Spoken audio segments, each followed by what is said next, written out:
Everybody, I am on the line right now with one of the competitors in the upcoming ROH Pure Championship tournament. It starts back up this weekend. It's going to start airing. Your match is going to be airing the weekend of September 26th. Josh Woods, how you doing today?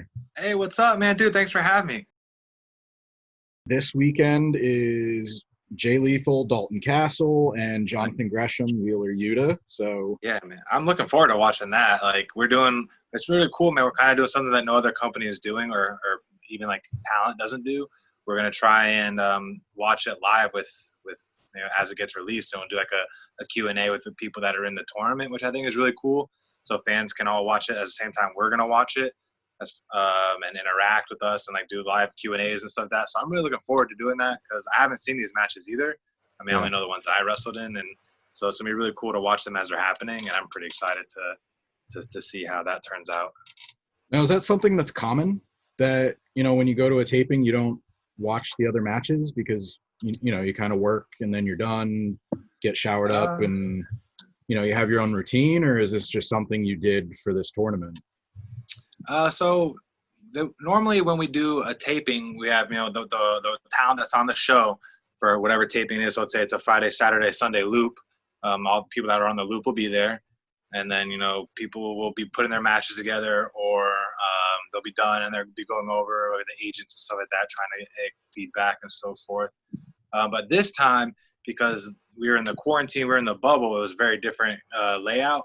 So they had, I think they did it in 3 blocks. So they had 3 matches at a time. So let's say the match before us, my match, and then another match, and then that's the end of the block. They take a break, and then they bring a new 3 block in.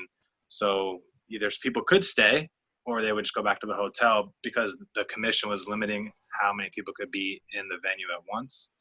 So normally I try to watch the show from some way, shape, or form, either like kind of like creeping through a curtain or watching it backstage on the monitor. But I like to watch everything that happens, just more of a learning tool as well, because we're going to work with everybody eventually.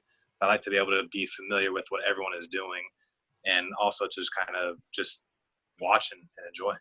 The match you have in the first round is it's against Kenny King. So there's no shortage of good first round matchups throughout the entire bracket on both sides. But, you have a guy that is one of the longest tenured guys throughout his career in Ring of Honor, longest tenured in wrestling in general. He's been around, I think he said 19 years. I talked to him earlier, and, he's been around. So what kind of matchup does that present you going in, knowing that not only is he, he has the advantage in tenure, but he's done quite a bit in Ring of Honor? I think there's obviously the respect factor. Kenny's done a lot in wrestling, and I respect him just above anything and everything as a friend and like a pseudo mentor. Like, Silas is my mentor, but like Kenny's been like a big help to me in the back, and so just as a talent alone, I respect him a lot. It's what's cool about any combat sport is anybody can win at any time. It's not like it's not a competition. It's a competition. So he might have been wrestling in professional wrestling for X amount of years, 19. But I've been doing amateur wrestling since 2000. Plus on top of the MMA experience I have, and then the pro wrestling experience. So I think I far outweigh Kenny as far as experience in general. But yeah, of course he has a pro wrestling experience, and that was really cool to be in the ring with him again. We wrestled once in Vegas, and I was still pretty new to Ring of Honor, and I think I've grown a lot since then. And I think more for me, this match is more of like earning Kenny's respect, because having like guys that you look up to like commend you or either give you praise or offer critiques it's a really awesome experience. And aside from the competitive nature of the match, just being in the ring with Kenny from then to now is really an awesome experience. And that's what I look forward to the most, regardless of the outcome. It was earning his respect, whether I win or lose or whatnot. I really just wanted that, hey man, good job. That was important to me. And, I agree with one point you just made about how, too often in certain sports, it's very one-sided. But I think the thing that attracts me, and they say it all the time in the NFL about any given team can win on any given Sunday, and you want to see that parity. Yeah. And I think if you have that in wrestling, that's more interesting to me personally. And I feel like maybe some of the actual competitors like that more, because it's not just a storyline advancing. Like you still want to see that spirit of competition coming through. Yeah, 100%. I mean, there are some people that enjoy the how do I say this? The more choreographed experience, right? The entertaining match. But some people really want to see real technical wrestling. They want to see hard-hitting strikes. They want to see, just the drama of two guys struggling. Not like, oh, we can do these really pretty things, cool, but like, everyone's doing flips and tricks. But man, like if you can really tell a story and movement and struggle and facials, I think that's like a really big part of the sport that kind of gets lost sometimes because people want to do like the coolest thing to get a bunch of these. And like, yeah, that's cool. But, when we're growing up, we remember like how wrestling made us feel. And like, that's what I think this tournament is going to do.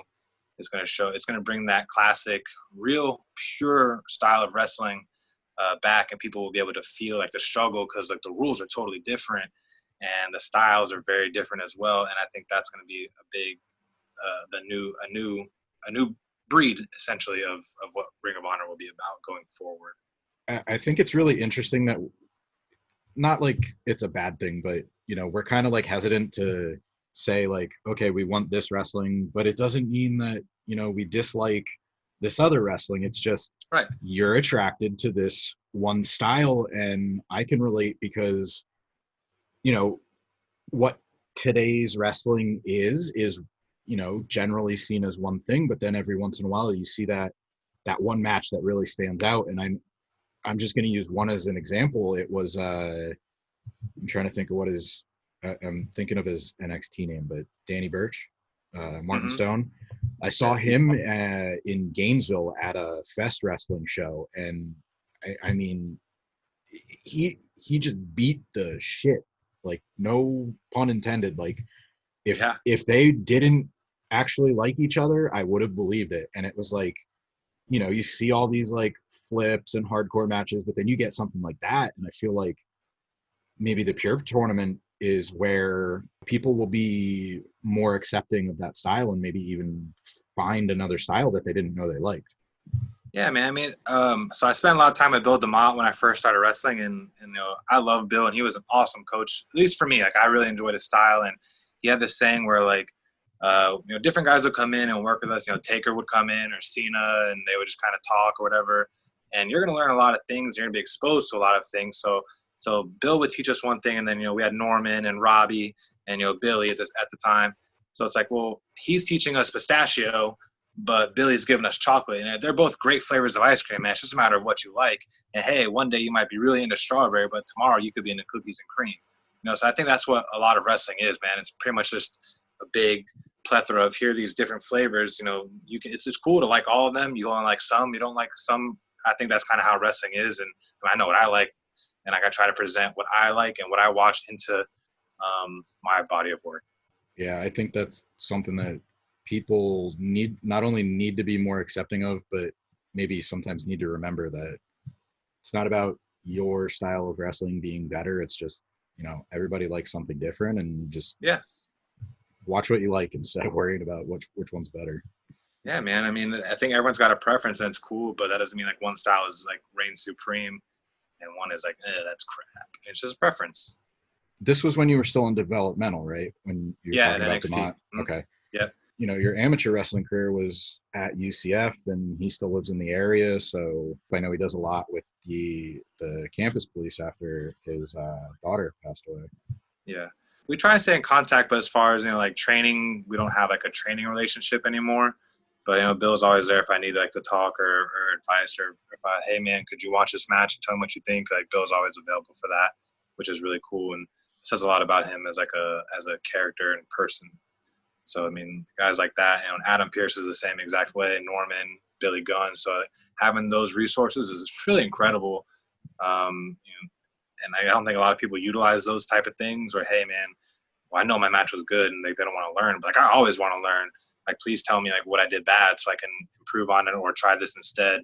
So, like, I like to utilize those type of resources.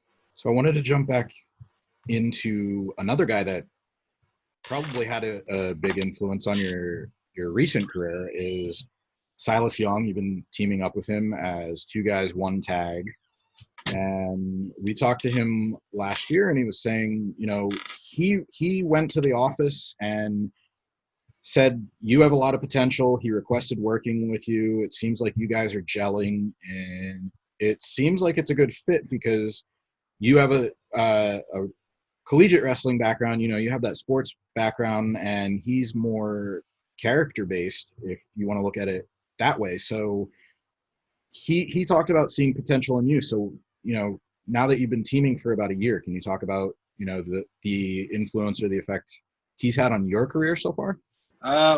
There's a lot in that.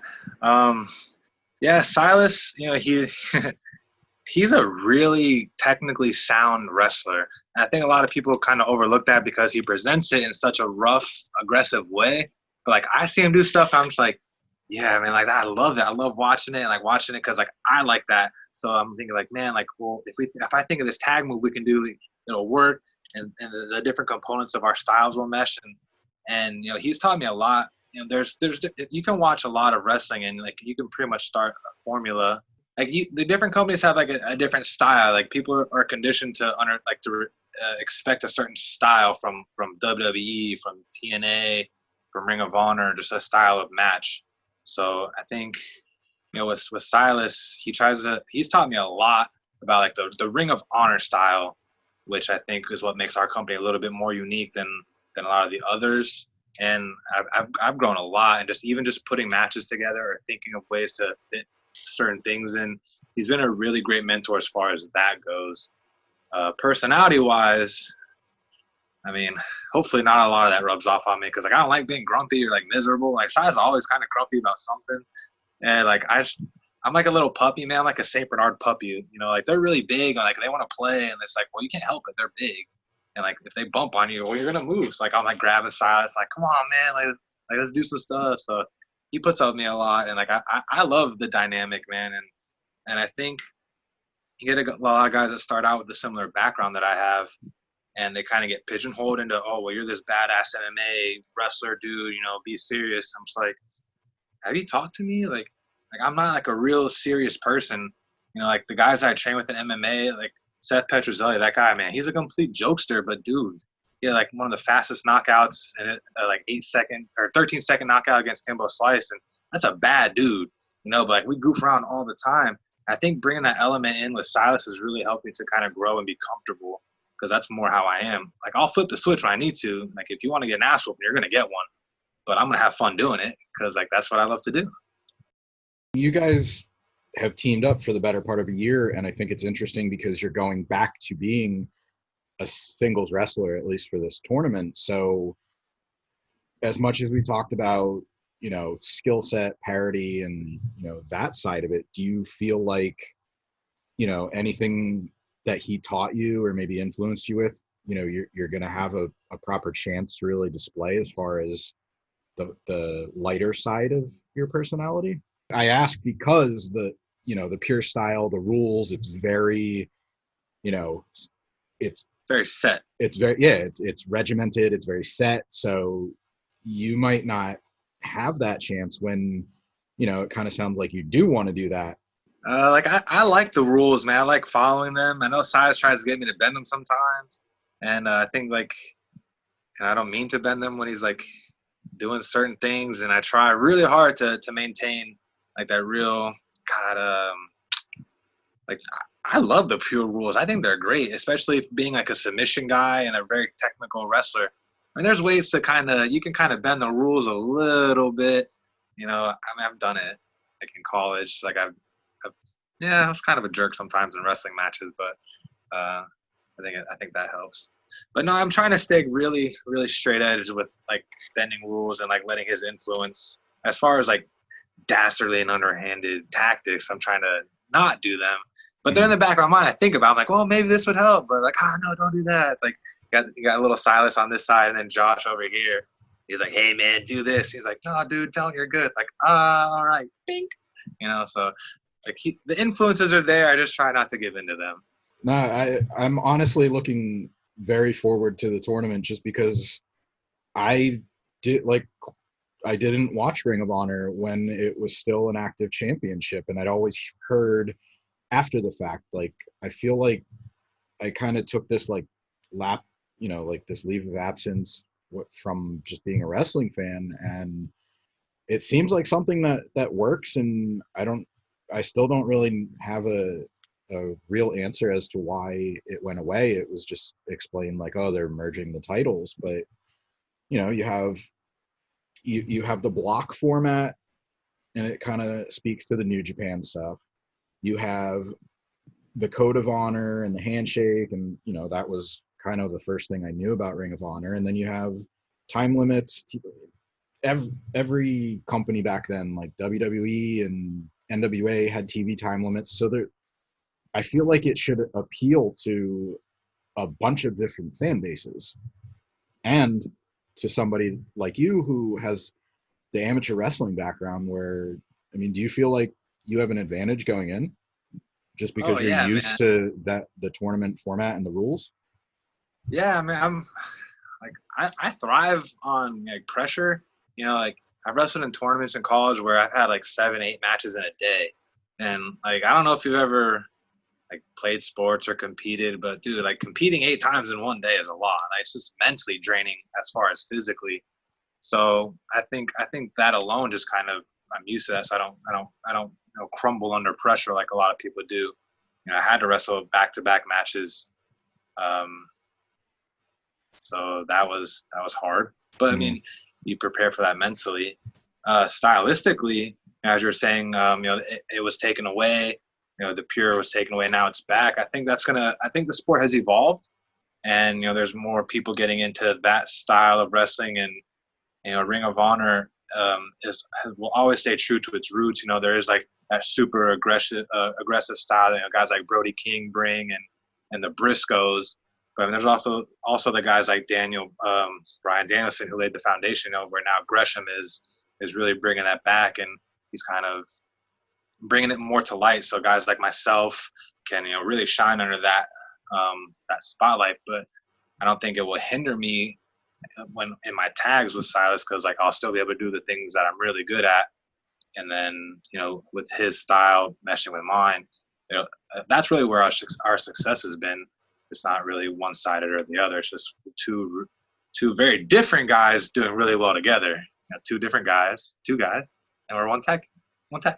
I talked to Kenny earlier today, and he had fun with it. He said you should lose Silas's number and talk a little trash. He said, he respects you as an athlete. He knows your background, but he's going in planning on winning. So do you have any thoughts before this match airs on September 26th, what you want to say to Kenny? Well, he dropped a few Karate Kid references too. He was like, "Yeah, I heard Johnny Lawrence." He's like, "He's not gonna help. He's not gonna help you. I'm gonna whoop your ass." Oh God, that's damn what so aggressive.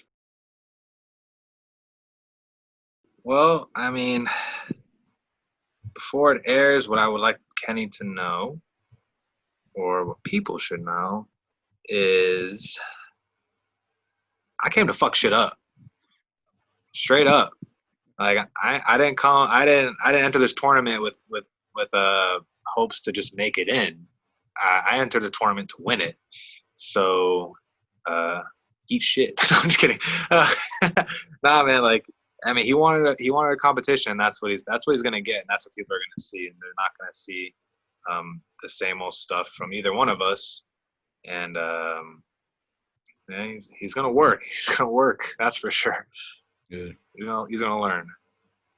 Well, obviously you're not looking ahead or past him, but I mean, the next round, if you make it, it's PJ Black or Tony Deppen. So I think that not only presents a challenge for you with PJ being a high flyer, but Tony Deppin's kind of unproven in Ring of Honor. So if I had to put you on the spot, are you looking forward to facing either one of them more than the other? I think. I mean, obviously, I'm not gonna look past anybody. Anything can happen at any time. But I also am very confident in myself, so I don't like to not think about the future. But I've never wrestled Deppin before, or I've never met him. I've worked with PJ a little bit and had interaction with him, and I think I would much rather work with PJ strictly because like I know him, and like when you kind of have like a really good relationship, it's kind of like, well, who's gonna be just a little better today? I think it makes things a little more fun and exciting when you have like a relationship where like it's not as much cocky taunting where hey, you get a pin, it's like 1, 2, 2.5, and they kick out. It's like, oh, dude, I almost got you, man. And it's like, yeah, almost, and then right back to it. So I think that would be a little more fun for me. PJ's style is very interesting, and like I could probably think of a lot of more ways to counter those type of things. Mm-hmm. So that would be the more fun matchup for me. I've seen Deppin stuff. He's really good, and I think I'm a little bigger than him, so that's not always that fun. Wrestling someone small, or I don't know. PJ's kind of big, so that'd be more fun. Mm-hmm. Throwing PJ around is way more impressive than throwing someone small around. Fair enough. Do you have, out of the other matches that you know about, are you looking forward to watching one more than the other? I mean, you have Gresham, you said he's facing Wheeler Yuta, Jay Lethal against Dalton Castle, Matt Sydal is coming back.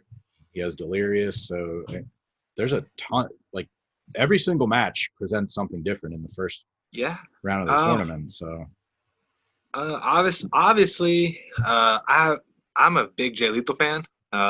So anytime I get to interact with Jay or like be around him in the ring, it's just like, hey dude, like what's up? Like I'm a huge fan, kind of a nerd about it. I always enjoy watching Jay's stuff, and I'll always look forward to watching his matches regardless of who they're against. Fred Yehi is amazing. I think Fred's awesome. I've seen a lot of his stuff. I've been on a couple of shows with him. We've never worked together, but I would like to. I think he's really creative and innovative, and I'm looking forward to his match with Silas. I would like to see that. I didn't get to watch it because like they were before me. Mm-hmm. So yeah, I think that match would be really interesting to see because Silas is super technical, and I think that gets overlooked a lot. And then like Fred's very technical, and watching that will be really good. I think people will enjoy that, and that'll also give Silas a little more. Not credibility. He's already very credible. I think it'll kind of shine a light on like, hey, here's this really aggressive, tough guy, but he's also really technically good. Mm-hmm. So it's like, yeah, all right, Silas. And like I'm rubbing off on him, so now he's not as grumpy all the time, and that's cool to see. There's definitely so many good matchups I'm looking forward to. It's really hard for me to pick one because another one I didn't mention yet is David Finlay and Rocky Romero, Tracy Williams against Russ Taylor. So this weekend you start off with arguably two of the biggest guys in Ring of Honor the past few years, Lethal and Dalton Castle. So it's a lot to look forward to, man. Yeah, man. I think this tournament's going to bring not new light, but it's going to kind of brighten the spotlight on Ring of Honor and like the depth of our talent, which we are so stacked, man. Just this tournament alone is proof of like how talented our roster is and how like truly gifted we are. And I think that's going to be really interesting for the fans to see. The ROH Pure tournament starts this weekend. We'll be able to watch your match, first round matchup in Block B against Kenny King on the weekend of September 26th. Josh Woods, thank you very much for your time. Hey, man, thanks for having me, dude. I really appreciate it.